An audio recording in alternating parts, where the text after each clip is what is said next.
ഇന്ന് മലയാള സിനിമയിൽ അന്യം നിന്ന് പോയിക്കൊണ്ടിരിക്കുന്ന ഒരു കലാരൂപമാണ് ഇതുപോലുള്ള ലൈറ്റ് വെയ്റ്റ് സിനിമകൾ അഥവാ ലൈറ്റ് ഹാർട്ടഡ് റൊമാൻറ്റിക് മൂവീസ്. ഇങ്ങനെയുള്ള സാഹചര്യത്തിൽ മിക്കവാറും ആളുകൾ ഉപയോഗിക്കുന്ന ഒരു ഡയലോഗ് ഉണ്ട്, ഹോ അതൊക്കെയായിരുന്നു ടൈം എന്ന്. സംഗതി ശരിയാണ്. ഈ സിനിമയൊക്കെ ഇറങ്ങുന്ന സമയത്ത്, അതായത് നമിത പ്രമോദ് സിനിമയിൽ ആക്റ്റീവ് ആയിരുന്ന സമയത്ത് എന്റെ ലൈഫും നല്ല സ്മൂത്ത് ആയിരുന്നു. ഈ ഒരു സിനിമയൊക്കെ പറ്റി വീണ്ടും ഓർക്കുമ്പോൾ ആ ഒരു 2013-2014 ടൈം എനിക്ക് ഓർമ്മ വരും. പക്ഷേ ശരിക്കൊന്ന് ബുദ്ധിപരമായി ചിന്തിച്ചാൽ നമുക്ക് മനസ്സിലാവും അതൊക്കെയായിരുന്നു ടൈം എന്ന് ഒരു കാലഘട്ടത്തെ ഉദ്ധരിച്ചുകൊണ്ട് ഒരാൾ പറയുമ്പോൾ അവർ ഡയറക്ട്ലി മീൻ ചെയ്യുന്നത് അവരുടെ സ്കൂൾ ഓർ കോളേജ് കാലഘട്ടമായിരിക്കും. കുറച്ചുകൂടെ വ്യക്തമാക്കിയാൽ വീട്ടുകാരുടെ കാശിന് തിന്നുന്ന സമയം. ഇനി ഒന്നുകൂടെ വ്യക്തമാക്കിയാൽ ഇപ്പോൾ അവനവന് തിന്നണമെങ്കിൽ അവനവൻ തന്നെ അധ്വാനിച്ച് കൊണ്ടുവരണം എന്ന സമയം ആർക്കും ഇഷ്ടമല്ല എന്നർത്ഥം. അതായത് ജീവിതം ഒരു ഫ്രീ സബ്സ്ക്രിപ്ഷൻ പ്ലാൻ ആയിരുന്ന സമയത്ത് എല്ലാവർക്കും ഇഷ്ടമാണ്. ഇപ്പൊ അത് പെയ്ഡ് പ്ലാൻ ആയപ്പോൾ ആർക്കും അത് വേണ്ട. Anyways, coming back to the movie, ഇതുപോലുള്ള ലൈറ്റ് ഹാർട്ടഡ് ഫീൽ ഗുഡ് സിനിമകളുടെ ഹോസ്റ്റ്മാൻ ആയിരുന്നു നമ്മുടെ വിനീത് ശ്രീനിവാസൻ. വളരെ വലിയ ബഹളങ്ങളോ അടിപിടികളോ ഒന്നും ഇല്ലാതെ സ്മൂത്ത് ആയി മുന്നോട്ട് പോയിക്കൊണ്ടിരിക്കുന്ന സിനിമ. പിന്നെ നിങ്ങളൊരു മാസ് ആക്ഷൻ സിനിമ ഫാൻ ആണെങ്കിൽ ഈ പടം കണ്ടു കഴിഞ്ഞാൽ ചിലപ്പോൾ നിങ്ങൾക്ക് തോന്നും ഇതേ പ്ലോട്ടിൽ ഒരു മാസ് സിനിമ വന്നിരുന്നെങ്കിൽ നന്നായിരുന്നേനെ എന്ന്. അതായത് സെൻട്രൽ ക്യാരക്ടറിന് ഇതേ തകരാറ് വെച്ചുകൊണ്ടുള്ള ഒരു സിനിമ.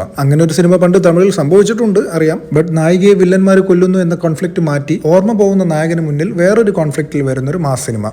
എനിവേസ്, അത് വിട്. അപ്പൊ നിങ്ങൾ ഫ്രീ ആയിട്ടിരിക്കുമ്പോൾ ചുമ്മാ ഈ സിനിമ ഒന്ന് കണ്ടു നോക്ക്. മോശമാണെന്ന് ഒരിക്കലും പറയില്ല.